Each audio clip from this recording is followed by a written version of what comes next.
வணக்கம் யூடியூப் பயிற்சியாளர்களே. இன்றைக்கி நம்ம பார்த்துட்ருக்கிறது மாடர்ன் ப்ளவுஸில் ஒரு ரவுண்ட் பேட்சில் மாடர்ன் ப்ளவுஸு. இதுக்கு வந்து பார்த்திங்கன்னா ஒரு ஹைட் வந்து ஒரு 14 இன்ச்சஸ் வச்சுருக்கோம். ஒரு 6 இன்ச்சஸ் பார்த்திங்கன்னா ஷோல்டர், ஆமோல் ஒரு 6 இன்ச்சஸ் இறக்கி வச்சுருக்கோம். ஒரு 10 இன்ச்சஸ் பார்த்திங்கன்னா பாடியோட லூஸ் வச்சுருக்கோம். பேக் நெக்கோட ட்ராப் வந்து 9 இன்ச்சஸ்ஸு. சைடு நெக் வந்து ஒரு 3 inches. Side neck back neck ட்ராப்லாம் உங்களுடைய ட்ரெஸ்ஸோட உயரத்தை பொறுத்து நீங்கள் மாடிஃபை பண்ணிக்கணும். கீழே வரும்போது ஒரு 3ன்றது 3.25 இன்ச்சு 3.5 இன்ச்சு அளவுக்கு நீங்கள் கொஞ்சம் நீட்டிக்கலாம். ரைட், இப்போ பார்த்தீங்க அப்படின்னு சொன்னால் ஒரு பேலன்ஸு அந்த கழுத்து போட்டது போக பேலன்ஸ் எவ்வளோ இருக்குது அப்படின்றத செக் பண்ணிகிட்ருக்கேன். அதுலேருந்து ஒரு 1 இன்ச்சு 1.5 இன்ச்சஸ் அளவுக்கு மேலே தூக்கிக்கலாம். நம்ம இதுக்கு வந்துட்டு ஒரு பாட் ஷேப்பு கொண்டு வரோம். பாட் ஷேப்பு இது மாதிரி கழுத்து முடிஞ்சிருக்க இடத்துல ஒரு லைட்டாக ஒரு 1/2 இன்ச்சு மேலே தூக்கி ரவுண்ட் பண்ணியிருக்கேன். இந்த கழுத்தை நம்ம வெட்டிக்கலாம். இது வெட்டிகிட்டு இருக்கிறது பார்த்திங்கன்னா லைனிங் ஃபேப்ரிக்கில் வெட்டிகிட்ருக்கோம். இதுவும் ஒரு சாரீக்கு தான் டிசைன் பண்ணுறோம். இது பேப்பர் கேன்வாஸில் வெட்டி எடுத்த கழுத்தை வந்து அப்படி நம்ம வெட்டி எடுத்துக்கலாம். அந்த வெட்டி எடுத்த கழுத்தை வச்சு வரைஞ்சிக்கலாம்.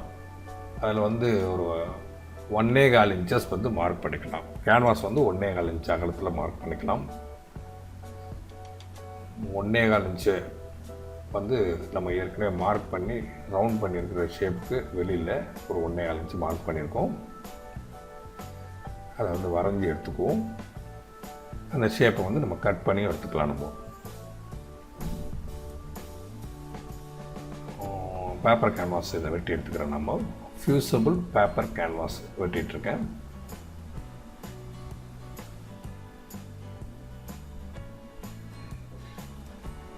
இதுக்கு தக்கன அளவுக்கு கோல்டு ஃபேப்ரிக் நான் எடுத்திருக்கேன். இது இந்த பேப்பர் கேன்வாஸ் வெட்டியிருக்க சைஸுக்கு கோல்டு ஃபேப்ரிக் நான் எடுத்துக்கிறேன். நெக்கோட வித்து வண்டி மாறாமல் பார்த்துக்கோங்க. ஒரு 3 இன்ச்சுக்கு மார்க் பண்ணிக்கிறேன். சென்டர் மாறாமல் பார்த்துக்கோங்க. ஆனால் இதெல்லாம் நெக்கோட ஷேப்பை வந்து அவுட் பண்ணிவிடும். நெக்கு ஷேப் பர்ஃபெக்டாக வரணுன்னா சென்டர்லாம் நம்ம கரெக்டாக பார்த்துக்கணும். இப்போ லைனிங் ஃபேப்ரிக்கை விட ஒரு 1/4 இன்ச்சு அதிகமாக வச்சு சாரியோட துணியில் வந்து ஜாக்கெட்டை பேக் சைடை வெட்டி எடுத்திருக்கேன். அதுக்கெல்லாம் சுற்றி பின் பண்ணிவிட்டு சுற்றி வந்து தையல் போடலாம். லைனிங் ஃபேப்ரிக்கில் சாரீ ஃபேப்ரிக்கை அட்டாச் பண்ணுறேன். சாரீ ஃபேப்ரிக் ஒரு 1/4 இன்ச்சு அதிகமாக வச்சு வெட்டியிருக்கேன்.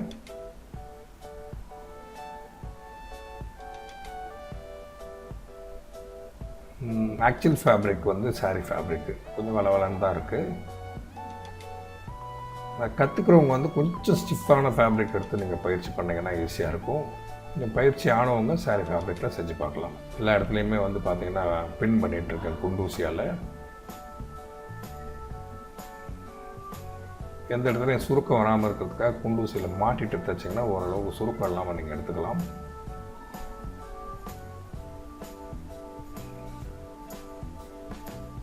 இந்த லைனிங் ஃபேப்ரிக்கும் ஆக்சுவல் ஃபேப்ரிக்கும் எப்படி அட்டாச் பண்ணுறது அப்படின்றத காட்டிகிட்ருக்கேன். இப்போ வந்து பார்த்திங்கன்னா கழுத்து பகுதியை நம்ம வந்து தைச்சிக்கலாம்.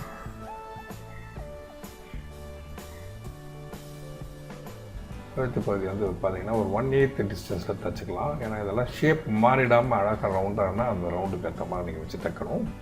கழுத்து பகுதியில் லைனிங் ஃபேப்ரிக்கும் சாரீ ஃபேப்ரிக்கும் வச்சு நம்ம தையல் தைச்சிட்ருக்கோம். இப்போ வந்து ஃபியூசபிள் கேன்வாஸ் வந்து கோல்டு ஃபேப்ரிக்கில் நம்ம வந்து ஒன்று ஒட்டிக்கலாம். அது பிரிஞ்சு வந்துடுது அப்படின்றதால வந்து ஒரு தையல் போட்டுக்கலாம். சுற்றி அது என்ன ஷேப்பில் இருக்கோ அந்த ஷேப் தையல் போட்டுக்குவோம். 2 பக்கமுமே தையல் போட்டுக்கலாம். அந்த ரெண்டு பக்கமுமே பைப்பிங் வரப்போகுது. அதனால் 2 பக்கமுமே நம்ம தையல் போட்டுக்கலாம். கோல்டு ஃபேப்ரிக்கில் கேன்வாஸ் அட்டாச் பண்ணுறதை பார்த்துட்ருக்கீங்க. இது வந்து பார்த்திங்கன்னா கரெக்டாக அந்த கேன்வாஸோட அளவுக்கு நான் வெட்டி எடுத்துக்கிறேன். எதுவும் எக்ஸஸாக துணி கொடுக்கல.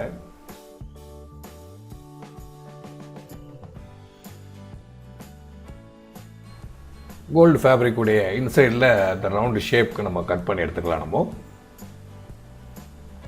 இப்போ வந்து பார்த்தீங்கன்னா கழுத்தினோட ஓரத்தில் துணியினுடைய மேல் பக்கம் இந்த கோல்டு ஃபேப்ரிக்கை நம்ம அட்டாச் பண்ணுறோம். ஏற்கனவே லைனிங்கையும் ப்ளவுஸையும் அட்டாச் பண்ணியிருக்கோம். சென்டர்லேருந்து தச்சு எடுத்துகிட்டு போங்க, உங்களுக்கு வந்து ஓரளவுக்கு சுருக்கம் இல்லாமல் கிடைக்கும். துணியினுடைய மேல் பக்கம் அட்டாச் பண்ணணும். கோல்டும் மேல் பக்கம் தெரிகிற மாதிரி வச்சு அட்டாச் பண்ணிக்கோங்க. இது வந்து பார்த்திங்கன்னா ஃபஸ்ட்டில் வந்துட்டு ஃபிக்ஸ் பண்ணுறது பார்த்திங்கன்னா கொஞ்சம் குண்டூசி மாட்டி ஃபிக்ஸ் பண்ணிக்கோங்க. இதெல்லாம் வந்து தச்சு முடித்ததுக்கப்புறம் கட் பண்ணிங்கன்னா ஓரளவுக்கு அந்த உங்களுக்கு கஷ்டம் இல்லாமல் இருக்கும். கரெக்டாக 6 இன்ச்சு அந்த நெக் வர மாதிரி பார்த்துக்குங்க. நெக்கு வந்து மாறக்கூடாது. ரொம்ப டிரான்ஸ்பரண்ட்டாக இருக்கு பாருங்கள் துணி. இந்த கோல்டோட 2 சைடுமே நம்ம வந்து தச்சுக்கலாம். ஒரு பக்கத்தில் வந்து பைப்பிங், ஒரு பக்கத்தில் வந்து நம்ம வந்து லேஸ் வச்சு ஃபினிஷ் பண்ண போகிறோம். அதனால் 2 பக்கத்தையும் தையல் தைச்சிக்கலாம். சுருக்கம்லாம் வராமல் பார்த்துக்குங்க தைக்கும்போது. இப்போ வந்து 1/8 அளவுக்கு நம்ம ஃபேப்ரிக் விட்டுட்டு வெட்டிக்கலாம். அங்கே பைப்பிங் கொடுக்க போகிறோம். அந்த பைப்பிங்கோட அலோன்ஸ் வந்து ஒரு 1/8 அளவுக்கு நம்ம விட்டு வெட்டிக்கலாம். கழுத்து பகுதியை வெட்டி எடுக்கிறத பார்த்துட்ருக்கீங்க. அந்த கழுத்துக்கு ஃபிக்ஸ் பண்ணுறதுக்கான கிராஸ் பீஸ், பயாஸ் பீஸ் வந்து எடுத்துக்கலாம். இது வந்து பார்த்திங்கன்னா ஒரு 1 இன்ச்சு இல்லை 1/8 இருந்ததுன்னா போதும். 1.25 எடுத்திங்கன்னா ரொம்ப உள்ளே ஆடிட்டுருக்கும். அதனுடைய ஒரு பக்கத்தை வந்து மடித்து தச்சுக்குவோம். நம்ம கிராஸ் பீஸ் வந்து ஒரு சைடு சிலம்பில் மடித்து நம்ம தைச்சிக்கலாம். ஒரு 1/8 இருந்தால் போதும். ஒன்று ரொம்ப ஷார்ட்டாக இருக்கும், அதனால் ஒரு 1/8 எக்ஸ்ட்ரா இருக்கட்டும். கழுத்துக்கு தக்கன அளவுக்கு நம்ம கிராஸ் பீஸ் எடுத்துருக்கோம். கழுத்தினுடைய பகுதியில் வச்சு தைக்கிறோம். கோல்டு ஃபேப்ரிக் மேல் பக்கம் இருக்கிற இடத்துல வச்சுட்டு தைக்க ஆரம்பிக்கிறோம். கழுத்தில் வந்து எப்படி பைப்பிங் போகிறதுன்னு பார்க்குறோம். கீழ்ப்பக்கம் வந்து பயாஸ் பீஸையும் மேல் பக்கம் வந்து ஜாக்கெட்டோட துணியை வச்சு தைச்சிட்ருக்கோம். பயாஸ் பீஸை ஒரு 1/8 அந்த கேன்வாஸ் மேலே ஏற்றி உங்களுக்கு வந்து பிடிச்சி தைச்சிட்டு வரோம். அது அந்த 1/8 அளவுக்கு கதுக்கு பண்ணிக்கோங்க. நான் உங்களுக்கு வந்துட்டு ரொம்ப லேசான துணிக்கு ஸ்டெப் ஆகிடும், கதுக்கு பண்ணிக்கோங்க. இதில் வந்து இந்த கோல்டு ஃபேப்ரிக்கோட முனையில் கழுத்தில் பைப்பிங் பண்ணுறது எப்படி அப்படின்னு காட்டிகிட்ருக்கேன். கரெக்டாக ஒரு த்ரெட் பைப்பிங் வரா மாதிரி நல்ல ஒரு திக்னஸாக இருக்கும் அந்த இடம். கேன்வாஸ் கொடுத்துருக்கிறதால ஒரு 1/8 வரா மாதிரியான பைப்பிங் வச்சு நீங்கள் தைச்சிக்கலாம். பின்பக்க கழுத்துக்கு பைப்பிங் எப்படி கொடுக்கறது அப்படின்றத பார்த்துட்ருக்கீங்க.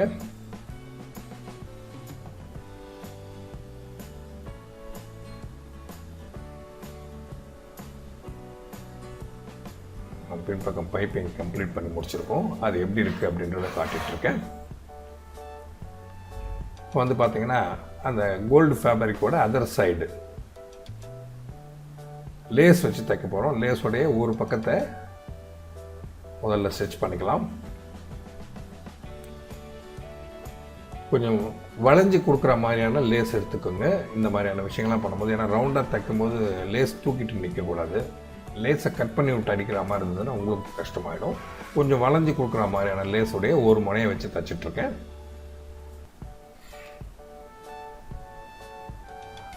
இப்போ வந்து பார்த்தீங்கன்னா லேஸுடைய இன்னொரு பக்கம் 2 சைடு இருக்குது லேஸுக்குள்ளே. ஒரு பக்கம் முதல் தைச்சி முடிச்சுக்கோ, 2வது தையல் இன்னொரு பக்கத்தில் வச்சு 2வது ஸ்டிச் பண்ணிகிட்ருக்கேன்.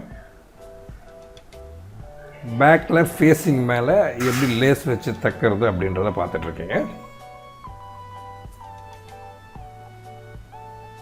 லேஸ் வச்சு முடித்ததுக்கப்புறம் இது எப்படி இருக்குது அப்படின்றத காட்டிகிட்ருக்கேன். இந்த சென்டர் கழுத்து எடுத்த பீஸில் இந்த கீழ்ப்பக்கம் இருந்து நம்ம ஏற்கனவே 1/2 இன்ச்சு மேலே தூக்கி மார்க் பண்ணி இந்த துண்டை வச்சு மார்க் பண்ணிக்கலாம். இதுக்கு வெளிப்புறம் பார்த்தீங்கன்னா ஒரு 1 இன்ச்சஸ் எக்ஸஸாக வர மாதிரி எடுத்துக்கலாம். இதுக்கு தேவைப்பட்டதுன்னா நீங்கள் வந்து கேன்வாஸ்லாம் நீங்கள் ஃபியூசபிள் கேன்வாஸ் நீங்கள் கொடுக்குறதுனா கொடுத்துக்கலாம். நீங்கள் அல்லது பேண்ட் கேன்வாஸு அந்த மாதிரியான கேன்வாஸ் வந்து உள்ளே வச்சுட்டு ஸ்டிக் பண்ணி நீங்கள் தைச்சிக்கலாம். இது பார்த்தீங்கன்னா உள்ளே வந்து சாக்லேட் பீஸ் எடுக்கிறதுக்காக ஒரு 1.25 இன்ச்சு அகலத்தில் நான் துணி எடுத்திருக்கேன். அதை ஒரு டியூப் மாதிரி நம்ம தைச்சிக்கலாம். ஃபஸ்ட்டில் சாக்லேட் பீஸ் வந்து பார்த்திங்கன்னா ஒரு டியூப் மாதிரி நம்ம தைச்சிக்கலாம். மடித்து வச்சு 1/4 இன்ச்சில் நம்ம தையல் போட்டுக்கலாம். அது மாதிரி 2 எடுத்திருக்கேன் நான். ஒரு பீஸில் வந்து பார்த்தீங்கன்னா ஒரு 5 லூப் வர்ற மாதிரி லூப் தான் இப்போ நம்ம அடித்து பெரட்டுறோம். அதே மாதிரி 2 அடிச்சு பெரட்டிக்கங்க. ஒரு 2 இன்ச்சஸ் வர மாதிரி இருந்ததுன்னா போதும் லென்த்து. இந்த மாதிரி நம்ம வந்து பார்த்தீங்கன்னா ஒரு 10 துண்டு எடுத்துக்கலாம். நம்ம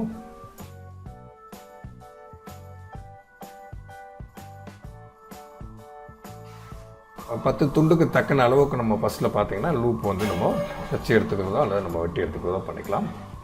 இதை வந்து சென்டரில் வந்து பார்த்தீங்கன்னா சென்டரை ஃபஸ்ட்டில் குத்திடுங்க. அதுக்கப்புறம் பார்த்தீங்கன்னா அதை சுருக்கின மாதிரி குத்திடுங்க. அப்போ வந்து உங்களுக்கு வந்து அந்த சாக்லேட் ஷேப் கிடச்சிரும். ஒரு 2 முடி போட்டுக்கோங்க நீங்கள் பூ கட்டுற மாதிரி. இதில் வந்து பார்த்தீங்கன்னா நம்பர் 4 சைஸ் பீடு அல்லது 5, 6 கூட நீங்கள் போடலாம். உங்களுக்கு எப்படி அந்த இடத்துல பீடு நீங்கள் வைக்கணும்னு நினைக்கிறீங்களோ அந்த மாதிரி ஒரு 4, 5 சைஸ் உள்ள பீடு நீங்கள் போட்டு கட்டிக்கோங்க. இந்த மாதிரி இந்த 10 துண்டுக்கும் நீங்கள் வந்து கட்டி எடுத்துக்கலாம்.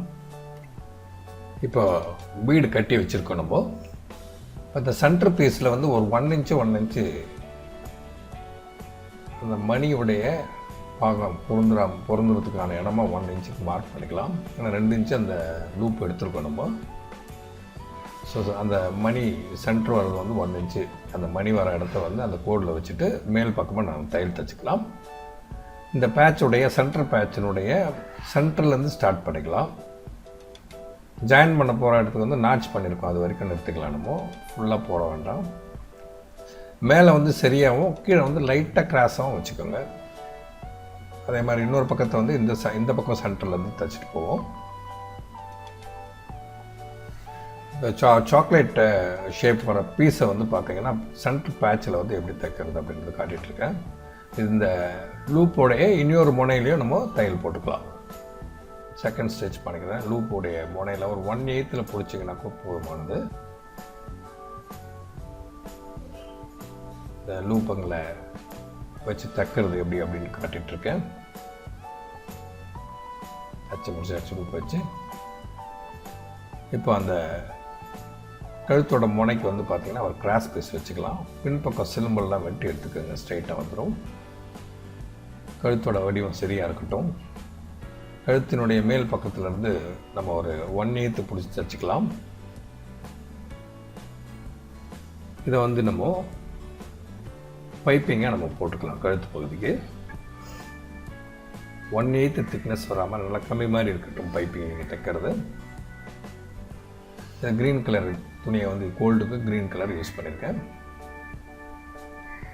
ரைட்டு, பைப்பிங் வச்சது எப்படி இருக்குன்னு காட்டிருக்கேன். இன்னொரு முனை பைப்பிங்க்கு இன்னொரு முனை இருக்கு இல்லையா, இதில் வந்து க்ரீன் கோல்டு கலந்த மாதிரியான லேஸை வந்து பயன்படுத்தியிருக்கேன்.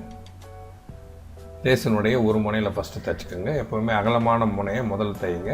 அதுக்கப்புறம் குறுகலான முனையை 2வது தைச்சிட்டு வாங்க. லேசனுடைய 2 சைடும் ஸ்டிச் பண்ணி முடிச்சிருக்கோம். ஸ்டிச் பண்ணதுக்கப்புறம் இந்த பேட்சில் வந்து சென்டரில் இருந்து நீங்கள் ஃபிக்ஸ் பண்ணிக்கோங்க. ப்ளவுஸுக்கு ஏற்கனவே நம்ம கழுத்து தயார் பண்ணி வச்சுருக்கிறத 2 பக்கமும் வந்து குண்டூசி பொருத்திக்கோங்க. அந்த சின்ன பீஸ் ஏற்கனவே இருந்ததை வச்சு நான் மார்க் பண்ணி எடுத்திருக்கேன். சென்டர்லேருந்து நீங்கள் ஸ்டார்ட் பண்ணிக்கோங்க. கொஞ்சம் ஈஸியாக இருக்கும். முதல் ஒரு அரை வட்டத்தை நம்ம தச்சு எடுத்துக்கலாம்.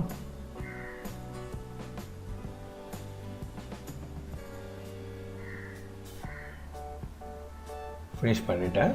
அந்த முனை வரைக்கும் நீங்கள் குறுக்கட்டி ஆரம்பிங்க, குறுக்கட்டி முடிங்க. இன்னொரு ஆஃபர் செய்யும்போது பார்த்தீங்கன்னா இன்னொரு சென்டர்லேருந்து நம்ம எடுத்துக்கலாம். சென்டர்லேருந்தே கழுத்தை நகர்த்திட்டு போங்க.